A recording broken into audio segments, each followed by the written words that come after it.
बिस्मिल्लाहिर्रहमानिर्रहीम। अस्सलाम वालेकुम पाकिस्तान। नाजरीन, कैसे हैं आप? ठीक ठाक हैं? उम्मीद करता हूँ बिल्कुल ठीक ठाक होंगे और अपनी खूबसूरत सी ज़िंदगी अपने खूबसूरत अंदाज से गुजार रहे होंगे। नाजरीन, जैसा कि आप सब जानते हैं कि मैं आप लोगों के लिए आज की शख्सियत प्रोग्राम लेकर आया करता हूँ। आज मैं आपको जिस शख्सियत का तारुफ़ करवाने जा रहा हूँ, आप किसी तारुफ़ के मोहताज नहीं हैं। वाजिद अली चौधरी साहब हमारे साथ मौजूद हैं, managing director Bahawalpur science school. आप सीईओ ट्रेनोकेशन ट्रेनिंग इंस्टीट्यूट हैं। इसके अलावा अगर हम बात करें तो डिस्ट्रिक्ट सदर movement for all Pakistan private schools. आप एक उस्ताद हैं, आप एक ट्रेनर हैं और आप पब्लिक स्पीकर हैं। इसके अलावा अगर हम बात करें तो आप एक राइटर भी हैं और आप ब्लॉगर भी हैं। आज हम आपसे तालीम के हवाले से बात करेंगे, जो करंट सिचुएशन चल रही है पाकिस्तान की कोविड-19 के हवाले से, इस हवाले से बात करेंगे और तालीमी हवाले से भी खसूसी गुफ्तगू करेंगे। आपकी पर्सनल लाइफ के हवाले से बात करेंगे, प्रोफेशनल लाइफ के हवाले से खसूसी गुफ्तगू करेंगे। अस्सलाम वालेकुम वाजिद अली साहब। वालेकुम अस्सलाम वरहमतुल्लाह। कैसे हैं आप? अल्हम्दुलिल्लाह, थैंक यू वेरी मच। बहुत शुक्रिया कीमती टाइम देने का सर। आपका भी शुक्रिया। सर, बात करें तालीम के हवाले से तो दुनिया के अंदर जितने लोगों ने कामयाबी हासिल की है, एक तो बिजनेसमैन को ले लें, लेकिन तालीम का बहुत अहम रोल होता है। तो मैं ये जानना चाहूँगा कि आपने अपनी इब्तदाई तालीम कहाँ से हासिल की और आपका तालीमी सफ़र कैसे रहा? मेरा ताल्लुक़ एक यज़मान के एक देहात से है, चक ठीक। नंबर 20 डीएनबी से। ठीक सर। वहीं से मैंने अपना तालीमी सफ़र शुरू किया और अपने करीबी गवर्नमेंट हाई स्कूल 36 डीएनबी से मैट्रिक करने के बाद बहावलपुर में आला तालीम के लिए आ गया। यहाँ एससी कॉलेज में अपनी ग्रेजुएशन मुकम्मल की और बाद अज़ां इंग्लिश लिटरेचर में अपना मास्टर्स इस्लामी यूनिवर्सिटी से मुकम्मल किया। माशाल्लाह। सर, आप इस तालीम के शोबे में बाई चॉइस आए हैं या बाई चांस आए हैं, अगर बात करें तो? मैं बड़े फ़ख्र से आपको ये बात कह सकता हूँ कि मैं तालीम के मैदान में, एजुकेशन के सेक्टर में बाई चॉइस आया हूँ। अच्छा। इसके लिए मैं आपको ये बात बताने में बड़ा फ़ख्र महसूस करता हूँ कि इस सफ़र के दौरान जहाँ आज मैं बैठा हूँ, जहाँ मैं मौजूद हूँ, मैंने गवर्नमेंट जॉब्स भी की, मैंने प्राइवेट बिजनेसेस भी किए, दूसरे मुल्कों का सफ़र भी किया और वहाँ पर बिजनेसेस भी किए, लेकिन सबको छोड़ छाड़ के मैं वापस अपने उसी शोबे में आ गया जहाँ मेरा दिल लगता था, जहाँ मुझे लगता था कि मैं अपने मुल्क के लिए, अपनी कौम के लिए कुछ कर सकता हूँ। मैं देहात से उठा और मुल्कों मुल्कों सैर करने के बाद और शहर शहर घूमने और पढ़ने के बाद जब पीछे मुड़ के देखा तो मुझे लगा कि अगर मेरे मुल्क ने, मेरे कौम ने, मेरी ने मुझे इतना कुछ दिया है तो मुझे भी वापस पे बैक करना चाहिए। तो मैं फिर इस शोबे में आ गया और ये शोबा मैं बाई चॉइस हूँ। अगर आम तौर पर देखा जाए, जो हमारे यहाँ माशरे में पाया जाता है कि एक ही धुन है कि गवर्नमेंट जॉब हासिल कर ली जाए या बड़ा बिजनेस कर लिया जाए जिसमें ज़्यादा से ज़्यादा पैसे हैं, तो मैंने उन दोनों को ही अपनी पसे पुष्ट डाल दिया और इस शोबे को अख्तियार किया। ठीक है सर, हमने सुना है कि आपने मुख्तलिफ डिपार्टमेंट में जॉब भी की हैं, तो जॉब क्यों लिफ्ट की? और ये तो आपने बात बता दी है कि तालीम को मैंने चुना है, तो कौन कौन सी जॉब आप करते रहे हैं? मैंने बहुत सारी गवर्नमेंट जॉब्स की हैं। एक VTIs में मैंने as a common course instructor job की, जिसको बाद अज़ां मैंने छोड़ दिया। उसके बाद एज ए स्टेनोग्राफर में एग्रीकल्चर डिपार्टमेंट में जॉब हासिल करने में कामयाब हुआ। जिसको छोड़ दिया। फिर मैं पुलिस में एज ए पुलिसमैन भर्ती हुआ, जिसको बाद में मैंने छोड़ दिया।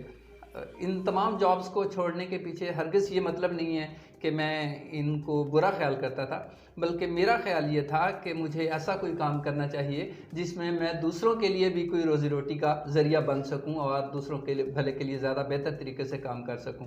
मैंने इसलिए उनको छोड़ा। और एक बात मुझे ये लगती थी कि मैं शायद 9 to 5 काम करने वाला नहीं हूँ।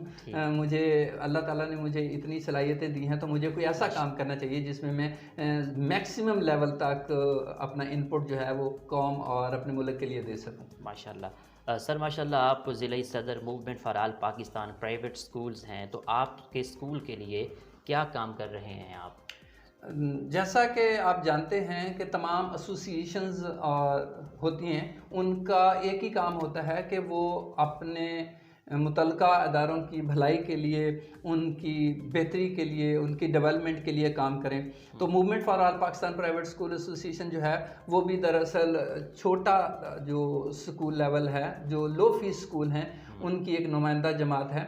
जिसका मकसद भी इन लो फीस स्कूल के लिए काम करना और उनकी तरवीज के लिए, उनकी बेहतरी के लिए काम करना है। इस प्लेटफॉर्म के ज़रिए जब भी कोई मुश्किल वक्त आया, हमने इन तमाम अदारों की, इन तमाम लोगों की आवाज़ को हुकाम बाला तक पहुँचाने की पूरी कोशिश की है। इसके साथ साथ तमाम अदारों को एकेडमिक और प्रोफेशनल सपोर्ट हमेशा दी है। हमारा ख्याल है कि हमारे ये जो लो फीस इंस्टीट्यूशंस हैं, तालीमी इदारे हैं, इनको प्रोफेशनल और एकेडमिक सपोर्ट की बहुत ज़्यादा ज़रूरत होती है। इस तरह इस वक्त मौजूदा कोविड की इस बुरे हालात में जब ये तमाम छोटे अदारे अपनी सर्वाइवल की जंग लड़ रहे हैं, तब भी हमने लोगों तक आसानी और रसाई के लिए बहावलपुर की सतह पर भी एक प्लेटफॉर्म क्रिएट किया, जिसको PSA का नाम दिया गया, प्राइवेट स्कूल एसोसिएशन का। उसका मकसद भी सिर्फ यही था कि हम जितने भी लो फीस स्कूल जो हैं, जो इस वक्त मुश्किल हालात में हैं, हम उनके लिए कुछ कर सकें। तो हमने इन तमाम अदारों की आवाज़ को हुकाम बाला तक पहुँचाने के लिए हर मुमकिन कोशिश की है और उनकी मॉरल और प्रोफेशनल सपोर्ट की है और कर रहे हैं और करते रहेंगे। आज भी मैं बगैर किसी हीलो हुज्जत और चूंचरा के किसी भी स्कूल के, किसी भी जगह के स्कूल के पास पहुंच जाता हूं और उनके लिए जो कुछ कर सकता हूं मैं करता हूं। और इसी ही हमारी पूरी टीम, PSA की पूरी टीम जो है, वो मिल के हम सब लोग प्राइवेट अदारों के लिए काम कर रहे हैं और इंशाल्लाह करते रहेंगे। ठीक है वाजिद साहब, माशरे में स्कूल्स की क्या जिम्मेदारी हैं, स्कूल्स की क्या सोसाइटी के अंदर रिस्पॉन्सिबिलिटीज़ हैं, इस बारे में एज एक्सपर्ट्स क्या कहेंगे आप? स्कूल्स दरअसल माशरे की वो जगह हैं जहाँ पर इस कौम की नशो नुमा होती है, ठीक, इस कौम की आबियारी होती है, इसके मुस्तकबिल को बनाया जाता है। ठीक हो गया। ये हमारे माशरे का वो अहम तरीन सतून और खालिस तरीन जगह है जिसकी हर सूरत में और हर तरह से कदर की जानी चाहिए। बच्चों को किताबें पढ़ाना, उनको याद करवाना, उनको इन्फॉर्मेशन देना और वक्त के साथ साथ उनकी एवेल्यूशन करते हुए उनको बतदरीज क्लासों में आगे प्रमोट करने के साथ साथ अदारों की मेरे ख्याल में सबसे बड़ी जिम्मेदारी उनकी बच्चों की इस्लाह और तरबियत है। अगर स्कूल्स बच्चों की तरबियत नहीं कर पा रहे हैं तो स्कूल जो हैं वो एक कमी का शिकार हैं। तमाम स्कूल्स की ये जिम्मेदारी है कि वो बच्चों में शहरी जिम्मेदारियों की अहमियत को ना सिर्फ उजागर करें बल्कि उनकी प्रैक्टिस भी करवाएं, उनको मॉरली इतना बुलंद किरदार वाला बनाएं कि आने वाले वक्त में जब वो माशरे में एक ज़िम्मेदार की हैसियत से वक्त गुजारे तो यहाँ पर पाए जाने वाली कमियों और कोताहियों को और खबासतों को हटा दे और बेहतर से बेहतर माशरे को बनाने के लिए अपनी पूरी ज़िंदगी जो है वो लगा दे। स्कूल्स की ये जिम्मेदारियाँ हैं कि वो किताबें पढ़ाने के साथ साथ बच्चों की तरबियत के लिए ख़ास तौर पर जो है वो ध्यान दें। सर, ये तो हमने सोसाइटी के हवाले से आपसे सवाल किया कि यहाँ पे और ऐड करूँगा कि तालिब इल्मों और वालिदैन की क्या ज़िम्मेदारी है तालीमी निज़ाम को बेहतर करने के लिए? अच्छा, ये सवाल आपका बहुत इंटरेस्टिंग है। आम तौर पर हमारे माशरे में ये पाया जाता है कि ये सारी की सारी जिम्मेदारी जो है वो स्कूल्स की है, वो असातिज़ा की है कि वो बच्चों को पढ़ाए भी वही, तरबियत भी वही करें, प्रैक्टिस भी वही करवाएं और उनको ज़िम्मेदार शहरी भी वही बनाएं और उनकी हर तरह की तमाम जिम्मेदारियों को अपने सर ले लें। ऐसा नहीं है। बच्चे के नशोनुमा में, उसकी ग्रोथ में दो चीज़ें शामिल हैं, एक तालीम और दूसरी तरबियत। स्कूल जो है वो तालीम का गहवारा है, तरबियत यहाँ सिखाई जाती है, प्रैक्टिस करवाने के लिए इनको घरों में वापस भेज दिया जाता है क्योंकि बच्चे दिन में 6 घंटे स्कूल में गुजारते हैं और 18 घंटे घर में गुजारते हैं। तालीम में पढ़ना पढ़ाना स्कूल अपनी जिम्मेदारियाँ पूरी कर लेता है और बच्चे को कुछ काम देकर घर में भेज दिया जाता है। शहरी जिम्मेदारियों, अखलाकी कदरों के बारे में स्कूल बता देता है और उसकी प्रैक्टिस घरों में होती है। मैं यहाँ पर आपके तवसत से ये वालिदैन से रिक्वेस्ट करूँगा कि बच्चों की तरबियत में सबसे बड़ा किरदार वालिदैन का है। वालिदैन जब तक बच्चे की तरबियत के लिए अपना रोल प्ले नहीं करेंगे, हम वो तरबियत वाला जो ख्वाब देख रहे हैं वो कभी पूरा नहीं हो सकता। तो वालिदैन की ये ज़िम्मेदारी है कि वो जो अखलाकी तरबियत का सबक स्कूल से दिया जाता है उसकी प्रैक्टिस घर में करवाएं। और इसके साथ साथ याद रखें, जब वालिदैन ख़ुद से बच्चों के स्कूल और असातिज़ा को माशरे में वो मकाम देते हैं जो किसी और का नहीं होता, तो तालिब इल्म भी अपने स्कूल और अपने उस्ताद को वही मुकाम देता है जो वालिदैन दे रहे होते हैं। और इस तरह उनके नज़दीक तालीम की, उस्ताद की और स्कूल की अहमियत बढ़ जाती है। हमारे यहाँ बदकिस्मती से वालिदैन, कुछ तबका, सबको मैं नहीं कहता, कुछ तबका वो स्कूल को एक बिज़नेस या कारोबार का नाम देते हैं और अपने बच्चों के सामने उसको बारहा रिपीट करते हैं कि हम आपकी फ़ीसें देते हैं, हम आपकी तालीम के लिए पैसे देते हैं और ये पैसे या आपकी तालीम को ख़रीदा जाता है। और उस्ताद को वो मकाम नहीं देते और उनके नज़दीक उस्ताद भी एक ऐसा ही आम सा शख्स है जिसको काम करवाने के लिए पैसे दिए जाते हैं। अगर वो अहमियत नहीं देते तो उन्हीं वालिदैन के बच्चे तालीम को अहमियत नहीं देते और आगे चलकर वो माशरे का कारआमद कारकुन जो है वो नहीं बनते। वालिदैन ये तो शिकायत करते हैं कि तालीमी इदारों से, आजकल के तालीमी इदारों से पढ़कर आने वाले बच्चे जो हैं वो वैसे नहीं हैं जैसे हम थे, या वैसे नहीं हैं जैसे इससे पहले नौजवान थे। लेकिन वो साथ साथ ये भूल जाते हैं कि उन्होंने भी एज ए वालिदैन, उस्ताद और स्कूल को वो अहमियत नहीं दी जिसकी वजह से अब उनकी औलाद या बच्चे जो हैं वो वहाँ से कुछ हासिल नहीं कर पाए और वो भी तालीम को अहमियत नहीं दे रहे हैं। तो मैं बच्चों की तरबियत के हवाले से वालिदैन को ज़िम्मेदार ठहराता हूँ और उनसे रिक्वेस्ट करता हूँ कि वो अपना पूरा ताउन जो है वो अदारे के साथ और वालिदैन के साथ लगाएं ताकि उनका बच्चा एक बेहतरीन शहरी बन सके। इसके साथ साथ तालिब इल्म है, मैं तमाम तालिब इल्मों से ये रिक्वेस्ट करता हूँ, आप मेरे बच्चों की जगह हैं, आप इस वक्त उस वक्त से गुज़र रहे हैं, उस मंजिल से गुज़र रहे हैं जहाँ से गुज़रने के बाद आप एक बहुत बड़े मकाम पर जाएंगे। आप में से ही मिनिस्टर्स होंगे आने वाले दिनों में, आप में से ही वज़ीर आज़म बनेंगे, आप में से ही सदर बनेंगे, जजेस आप होंगे, लॉयर्स आप होंगे, डॉक्टर्स आप होंगे, जर्नल्स आप होंगे, सब कुछ आप हैं। तो आपको अभी से ही अपने लिए एक फील्ड चुनते हुए अपने आप को प्रिपेयर करना है। तमाम बच्चों से मैं ये रिक्वेस्ट करता हूँ कि आप अपने आप को किसी एक मकाम पर खड़ा करें, अपने अंदर देखें कि आप क्या हैं, कि आने वाले वक्त में आप एक जज हैं, कि आने वाले वक्त में आप एक ब्यूरोक्रेट हैं, कि आने वाले वक्त में आप एक जर्नलिस्ट हैं, कि आप आने वाले वक्त में एक डॉक्टर हैं, एक मिनिस्टर हैं।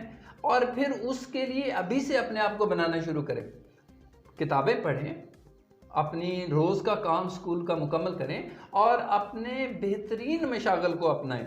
अपने वक्त को पबजी खेलकर या फेसबुक में ज़ाया ना करें, क्योंकि आने वाले वक्त में इससे बेहतर गेमें, इससे बेहतर सोशल मीडिया और इससे बेहतर मोबाइल आपके पास अवेलेबल होंगे।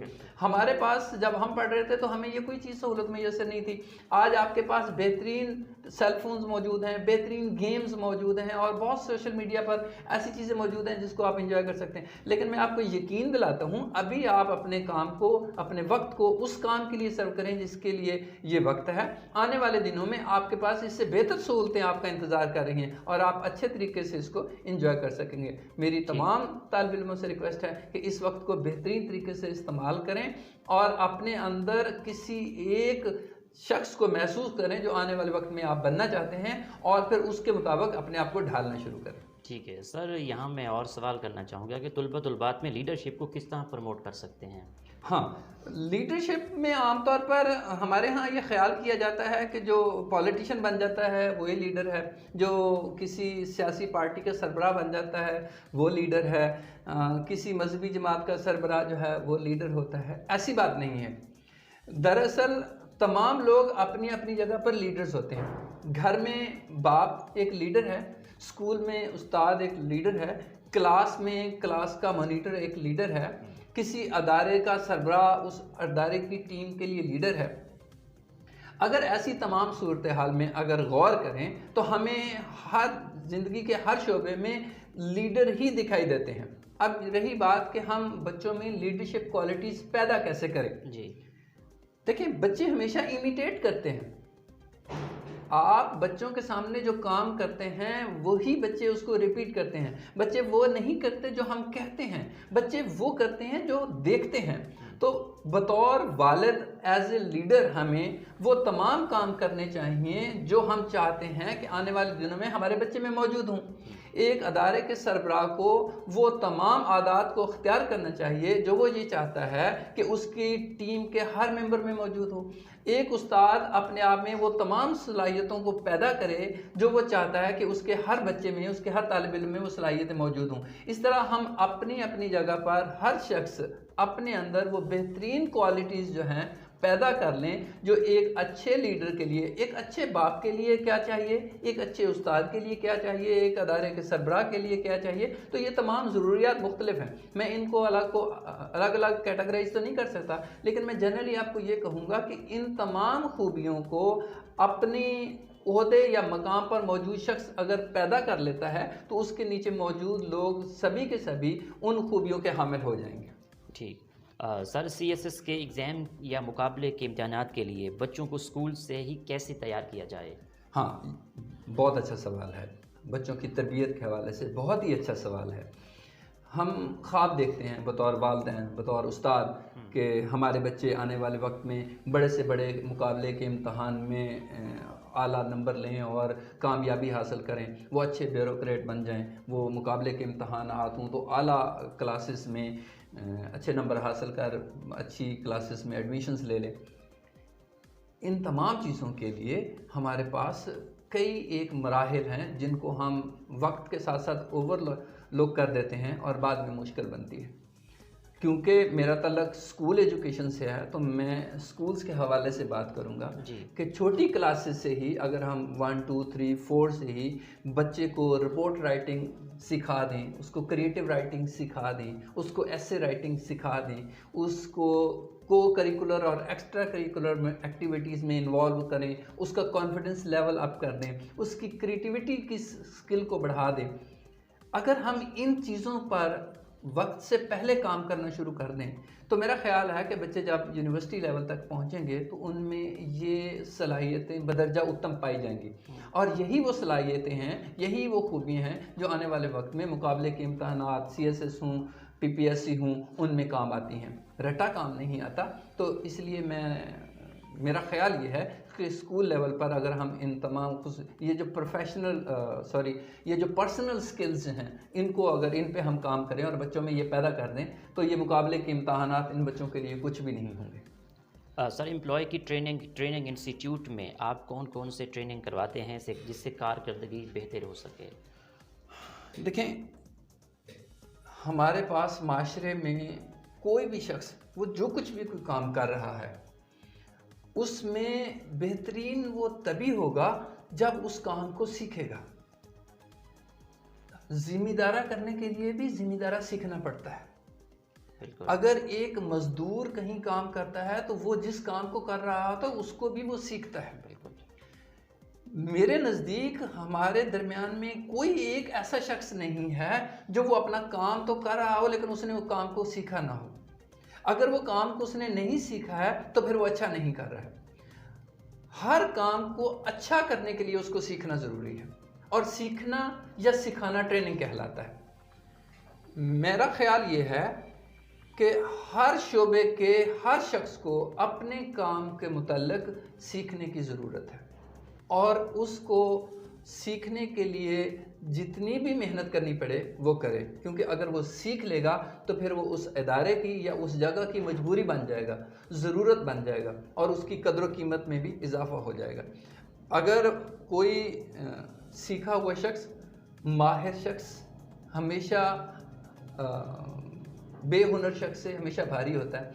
तो मेरा ख्याल ये है कि कहीं भी अगर कोई भी इदारा हो, मैं तालीम के इदारे से हट के बात करता हूँ, शोबा है ज़िंदगी के हर इदारे में से अगर लोग मौजूद हैं और उन्होंने अपने काम को सीखा है, ट्रेनिंग ली है, तो उसका काम हर सूरत में उन लोगों से बहुत बेहतर होगा जिन्होंने इस काम की ट्रेनिंग नहीं ली है। तो ठीक काम करना, क्योंकि मैं उस्ताद हूँ तो मैं उस्ताद हमेशा ये कहता हूँ कि पढ़ाना एक फ़न है और इस फ़न को सीखना बहुत ज़रूरी है। ठीक है सर। सर मुस्तकबिल में तुलबा और स्कूल के लिए क्या प्लान कर रखा है? मुस्तकबिल की बात करने से पहले मैं कोविड की मौजूदा सूरत हाल के बारे में अगर मैं आपसे बात करूं तो जी। मुझे लगता है कि ये ज़्यादा वक्त की ज़रूरत है। इस वक्त पूरे 1 साल हो गया है और तमाम तालीमी इदारे जो हैं वो इस मुश्किल घड़ी से नबर्द आज़मा हैं और लड़ रहे हैं, सर्वाइवल की जंग कर रहे हैं। बच्चों का तालीमी नुकसान इस हद तक हो चुका है कि शायद उसका मदावा करने के लिए अगले 10 साल भी कम हों।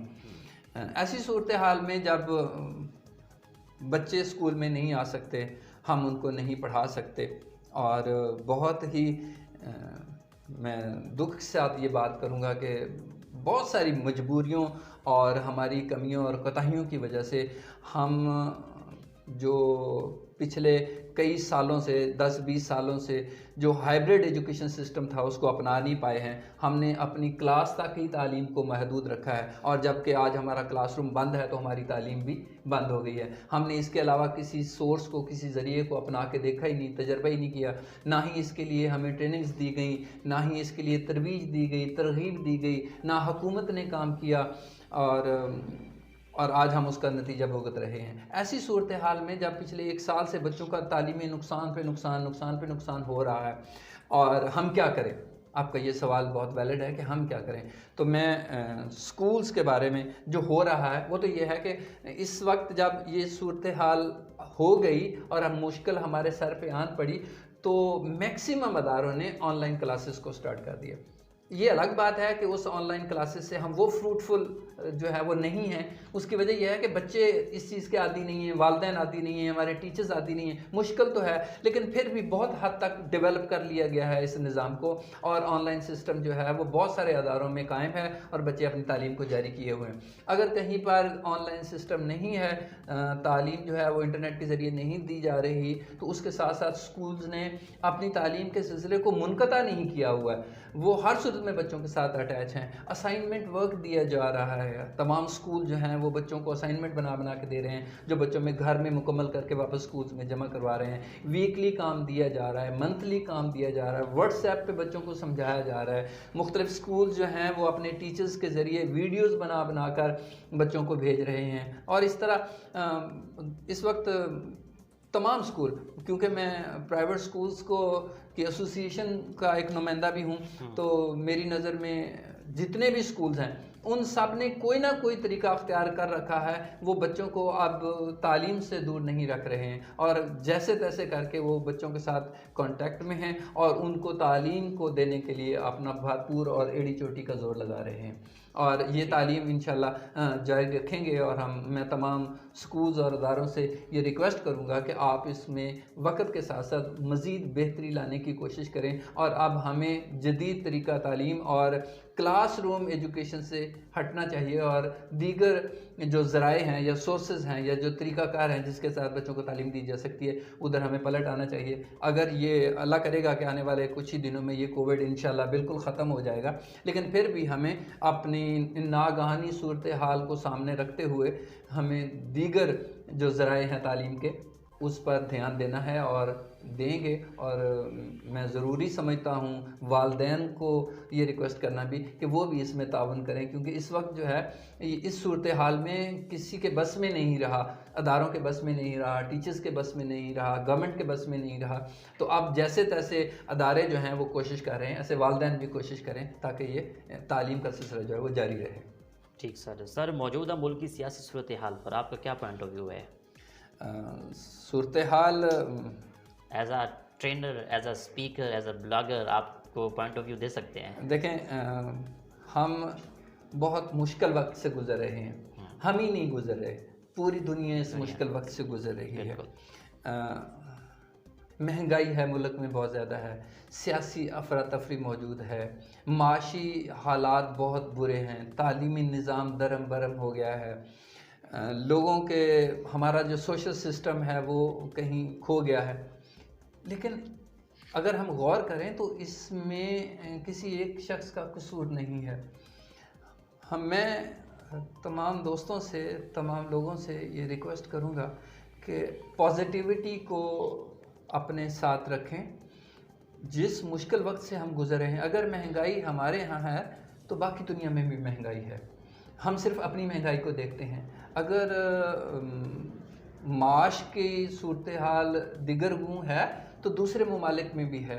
अगर तालीमी निज़ाम तलपट हो गया है तो हमारा ही नहीं है, दीगर ममालिक का भी हो गया हुआ है। वो लोग, वो ममालिक जो बहुत तरक्की याफ्ता थे, हमसे कहीं आगे थे, उनकी हालत हमसे भी ज़्यादा बुरी है। तो ऐसी सूरत हाल में हमें होशमंदी का मुजाहरा करना चाहिए।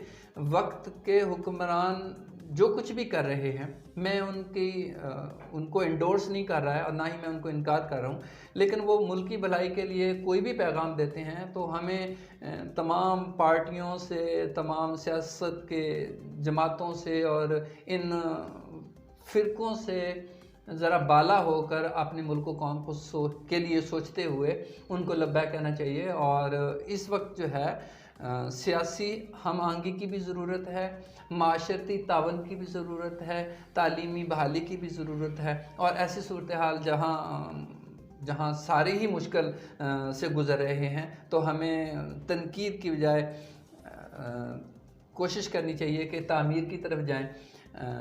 लोगों पे दरमियान में इंतशार की बजाय मोहब्बत बढ़ाएं।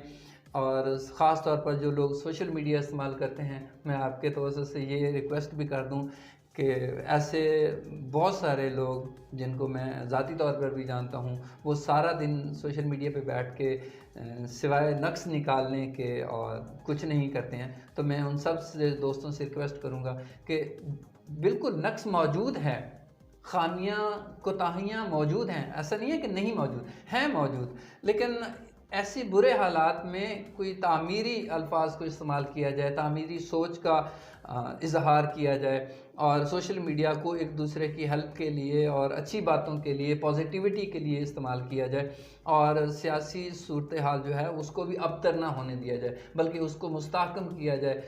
हुकूमत वक्त का साथ दें आप। जब नए इलेक्शन आएंगे तो आप जिसको चाहें वोट दे दें और फिर जिस जमात को चाहते हैं आप उसको ले आएँ, लेकिन इस वक्त जो जमात है आप उसको सपोर्ट करें। यहाँ वक्त मौजूद जो जमात, जो भी जमात हो, जो सियासी हुकूमत है, उसको आप सपोर्ट नहीं कर रहे हैं, उसको काम नहीं करने दे रहे हैं, उसके नक्स और बुराइयां कर रहे हैं। फिर जब दूसरी जमात आ जाएगी तो फिर दूसरा ग्रोह जो है उसके नक्स निकालना शुरू कर देगा। तो किसी तरह भी एक जमात को पूरी सपोर्ट नहीं हासिल होती और काम नहीं करने दिया जाता। सियासी सूरत हाल के बारे में मेरा ये अपना पॉइंट ऑफ व्यू है। मैं चाहता हूँ कि जो वक्त की हुकूमत हो उसको सपोर्ट किया जाए, उसके साथ ये किया जाए और फिर आने वाले वक्त में। ठीक, वाजिद साहब, आप मैनेजिंग डायरेक्टर स्कूल हैं, आपकी क्या रिस्पॉन्सिबिलिटीज़ हैं?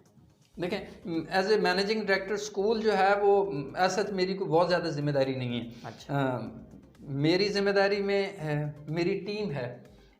मेरा एक ही काम है कि यहाँ अदारे में जो असल काम है यानी तालीम और तरबियत, इस काम को समूथ रखूँ, इसको जारी रखूँ। मेरे ज़िम्मे वो तमाम काम हैं जिनके ज़रिए यहाँ पर बच्चे अपनी तालीम को कंफर्टेबली, सिक्योर और हैप्पी जो है वो हासिल कर सकें। और जो मेरी टीम है वो यहाँ जो कंफर्टेबल रहे, वो बच्चों को बेहतरीन तालीम दे सके, उनकी जो तरबियत है वो बेहतरीन तरीके से कर सके। मैं यहाँ अदारे में सिर्फ अच्छी तालीम के लिए बेहतरीन माहौल को क्रिएट करना जो है वो मेरी जिम्मेदारी में शामिल है। ठीक सर, आप ब्लॉगर हैं तो आप किस किस्म की चीज़ें लिखते हैं, किस टॉपिक पे आर्टिकल लिखते हैं? मेरा एक ब्लॉग भी है, ट्रेनोकेशन के हवाले से ही ब्लॉग है। अगर आप उसको इंटरनेट पे सर्च करें तो आपको मिल जाएगा। ट्रेनोकेशन एक्चुअली ट्रेनिंग और एजुकेशन को मिलाकर हमने एक इंस्टीट्यूशन भी है, मेरा ट्रेनिंग इंस्टीट्यूशन जो है उसी के हवाले से एक ब्लॉगर भी है, ब्लॉग भी मैं लिखता हूँ। क्योंकि मैं स्कूल एजुकेशन से हूँ, मेरी एक्सपर्टीज़ यहाँ से हैं, मेरा एक्सपीरियंस यहाँ से है, मेरा शौक़ ये है, मेरा पैशन ये है। तो ये मेरा ब्लॉग भी बिल्कुल एजुकेशन के मुतल्लिक़ है, टीचिंग स्ट्रेटजीज़ के मुतल्लिक़ है, अच्छी तालीम के मुतल्लिक़ है, क्लासरूम के मुतल्लिक़ है, स्कूल्स के मुतल्लिक़ है, मैनेजमेंट के मुतल्लिक़ है, बच्चों के मुतल्लिक़ है, इंटेलिजेंस, टीचर्स। बस मेरा ओढ़ना बचाना जो है वो ब्लॉग में तो बिल्कुल स्कूल्स है और एजुकेशन है। ज़बरदस्त। आपको ट्रैवल करना कितना पसंद है? देखें, पता नहीं वक्त की उम्र के किस हिस्से में हमें किसी ने ये बता दिया कि सफ़र वसीला ज़फ़र होता है, और फिर हमने ये उर्दू वाले सफ़र की बात करता हूँ, तो हमने सफ़र को जारी रखा। मेरा मुल्क अल्हम्दुलिल्लाह बहुत खूबसूरत है, बहुत खूबसूरत है। दुनिया के खूबसूरत तरीन ममालिक में से एक है। मैं बहुत ज़्यादा सफ़र का शौकीन हूँ। अब तक मैंने बहुत ज़्यादा सफ़र किया है। मैंने अपना तकरीबन मुल्क जो है वो देखा है। माशाल्लाह। मुझे अब भी जब मौका मिलता है तो मैं दोस्तों के साथ 1-2 दिन के लिए जहाँ चाहे जब मौका मिलता है तो मैं निकल जाता हूँ अपने इस खूबसूरत मुल्क के खूबसूरत नज़ारों को देखने के लिए। हमेशा ही मेरे कदम जो हैं वो तैयार रहते हैं कौन भागने सा के लिए। शहर सबसे अच्छा लगा? वैसे तो अगर मैं अभी आपसे ये बात कहूँ तो हो सकता है कि लोग इसको महसूस करें कि क्योंकि आपका अपना है तो इसलिए ज़्यादा अच्छा लगा। लेकिन बहुत। मैं कहूँगा कि बहावलपुर जैसा खूबसूरत शहर, इतना पुरअमन पुरसकून मोहब्बतों वाला शहर और कोई नहीं है। क्योंकि मैंने दूसरे बहुत सारे ममालिक में भी सफ़र किया हुआ है, मैं वहाँ रहा भी हूँ, मैंने ट्रैवल किया हुआ, मैंने बिजनेसेस किए हुए हैं। तो मैं जब मुल्क से बाहर था वापस आया तो फिर मैं सोच रहा था कि अब मैं वापस जाऊंगा तो कहाँ रहूँगा। तो मेरे जहन में 2 ही शहर आ रहे थे, एक बहावलपुर और एक इस्लामाबाद। ठीक तो है। ज़ाहिर है बहावलपुर का कुर्रा पहले था, वो मेरी मोहब्बतें और मेरी ज़िंदगी के ज़्यादा लम्हात यहीं गुजरे थे, तो मैंने इसी को ही बेहतर जाना और यहीं रह गया। बहावलपुर जैसा कोई शहर नहीं है। एक फॉरेन कंट्री के हवाले से सवाल पूछना चाहूँगा। आप जी वहाँ ज़रूर। रहे हैं, विज़िट किया है आपने, तो उनके कल्चर को और पाकिस्तान के कल्चर को कैसे कंबाइन करेंगे? देखें, हर मुल्क का एक अपना कल्चर होता है, वहाँ का एक अपनी तर्ज माशरत है, तर्ज मईशत है। हमारा मुल्क का एक अपना है। मैं किसी को अच्छा या बुरा तो नहीं कहता, लेकिन हर एक का अपना अपना है। मैं मलेशिया में ज़्यादा वक्त गुजारा है मैंने, तो वहाँ का तर्ज माशरत बहुत अच्छा है, वो लोग बहुत अच्छे हैं, बहुत अच्छे मुस्लिम्स हैं। जो अच्छे मुस्लिम हैं वो बहुत अच्छे मुस्लिम हैं, जो मॉडर्न हो गए हुए हैं वो बहुत ज़रूरत से ज़्यादा मॉडर्न हो गए हुए हैं। लेकिन अब भी मैं आपको कहूँगा कि पाकिस्तानी माशरा इस वक्त दीगर बहुत सारे माशरों से बहुत अच्छा है। यहाँ ख़ास तौर पर जब मैं वापस आ रहा था अपने मुल्क में रहने के लिए, तो मेरे ज़हन में एक सवाल था कि अब मेरे बच्चे हो गए हैं तो इनको अब कहाँ रहना चाहिए। तो मेरी पहली चॉइस जो थी वो पाकिस्तान थी, तो मैं पाकिस्तान में आ गया। यहाँ हमारा तर्ज माशरत जो है ना वो बहुत अच्छा है। हमारा ख़ानदानी निज़ाम अभी भी दीगर ममालिक से, दीगर माशरों से बहुत अच्छा है। हमारा तावन, भलाई, रिस्पेक्ट, एक दूसरे से काम आने वाला अंदाज़ जो है, ये ऐसा और ममालिक में बहुत कम मिलता है। हम सोशल मीडिया पर या दीगर जगहों पर दूसरे यूरोप में या दूसरे ममालिक की चीज़ों को देखते तो हैं कि वो बहुत तावन करने वाले हैं, या ऐसा हकीकत में ऐसा नहीं है। यहाँ आपको बहुत ज़्यादा सपोर्ट मिलती है और यहाँ आप अकेले भी अकेले नहीं होते। वाजिद अली चौधरी साहब, आखिर में सुनने वालों को, देखने वालों को, तुलबा-तुलबात को, बहावलपुर की आवाम को क्या पैगाम देंगे? मेरा पैगाम मोहब्बत है, जहाँ तक पहुँचे। हाँ। मेरा शोबा तालीम है, बच्चों को पढ़ाना है, स्कूल्स है, उस्ताज़ा हैं मैं, क्योंकि सबसे मेरे लिए मोतबर मेरा पेशा जो है वो मेरा बतौर उस्ताद है। तो मैं एक ही पैगाम दूंगा अपने बच्चों के लिए और वालिदैन के लिए कि उस्ताद को वो मकाम दे दें जो आप आने वाले वक्त में अपने बच्चों का मकाम देखना चाहते हैं। मैं असातिज़ा को एक पैगाम देना चाहता हूँ कि आप अपने बच्चों में, अपने तालिब इल्मों में जो कुछ पैदा करना चाहते हैं, उनको उनमें जो सलाहियतों को देखना चाहते हैं, आप अपने अंदर वो पैदा कर लें। मैं स्कूल्स के मालकान को, प्रिंसिपल्स को, डायरेक्टर्स को एक रिक्वेस्ट करना चाहता हूँ कि आप अपने इदारों में बच्चों को किताबें पढ़ाने के साथ साथ ज़िंदगी गुजारने, अच्छे पाकिस्तानी और मुसलमान बनने और उनकी तरबियत के, अखलाक के आला मेयार को कायम करने के लिए भी भरपूर तवज्जो दें। अल्लाह ताला हम सब का हामी नासिर हो। अल्लाह ताला हमारे मुल्क को, हमारी कौम को, हमारे बच्चों को, हमारे आने वाली नस्ल को मुश्किलों से बचाए और हम सब को एक दूसरे के साथ आसानियाँ बांटने वाला बनाए। बहुत शुक्रिया वाजिद अली चौधरी साहब, आपने हमें कीमती टाइम दिया और बहुत कुछ सीखने को मिला और सुनने वाले बहुत कुछ सीखेंगे। आपका भी बहुत शुक्रिया, आपने मुझे ये प्लेटफॉर्म दिया जहाँ पर मैं बैठकर अपने मुल्क के, अपने इलाके के, अपने वसीब के लोगों के साथ बैठ के बातें कर सकूँ, अपनी दिल की बातें कर सकूँ, उनको अपने दिल की बातें बता सकूँ। मैं शुक्रगुज़ार हूँ अपने बहावलपुर का, अपने वसेब का, अपने बहन भाइयों का, अपने इलाके का, अपने स्टूडेंट्स का, अपनी टीम का, स्कूल्स का और माशरे में पाए जाने वाले तमाम अफराद का जिन्होंने हमें ये मकाम दिया, बतौर उस्ताद हमें जाना, हमारी कदर की। मैं सबका शुक्रगुज़ार हूँ, आपका भी शुक्रगुज़ार हूँ कि आपने भी हमें ये मौका दिया कि हम सब लोगों के साथ मिलकर बात कर सकें। Thank you very much. Thank you very much. जी, तो नाजरीन, आपने आज की शख्सियत प्रोग्राम सुना। इसी के साथ अपने मेज़बान अहमद महमूद को इजाज़त दीजिए। अल्लाह हाफ़िज़, अल्लाह निगहबान, पाकिस्तान ज़िंदाबाद।